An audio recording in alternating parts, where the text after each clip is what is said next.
গ্রীষ্মের এক ভয়ানক গরম দুপুর। সূর্য যেন আকাশে আগুন ঢালছে, আর বন জুড়ে শুকনো ও স্থির বাতাস। এক কালো কাক আকাশে উড়ছিল, তার ডানা ভারী হয়ে উঠেছে আর গলা শুকিয়ে কাঠ। সে উড়ে চলল গাছের ওপর, মাঠের ওপর, পাথরের ওপর দিয়ে, কিন্তু কোথাও পানির চিহ্ন নেই।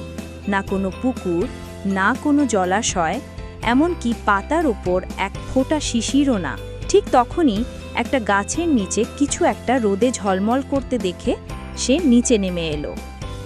ভাগ্যক্রমে সে দেখতে পেল একটি মাটির কলসি পড়ে আছে। কাকটি উকি দিয়ে দেখল ওটা কিছুটা পানি আছে। কাকটি কলসির চারপাশে হেঁটে বেড়াতে লাগলো, মুখটা চিন্তায় ভরা। হঠাৎ তার চোখে পড়ল কিছু ছোট ছোট পাথর মাটিতে পড়ে আছে। তখন তার মাথায় একটা চমৎকার বুদ্ধি খেলে গেল। সে একটা পাথর ঠোঁটে তুলে কলসির ভেতর ফেলতে লাগলো। প্রতিটি পাথর পড়ার সঙ্গে সঙ্গে পানি একটু একটু করে উপরে উঠতে লাগলো। কাকটি ধৈর্য ধরে কাজ চালিয়ে যেতে লাগলো, তবুও সে হাল ছাড়েনি।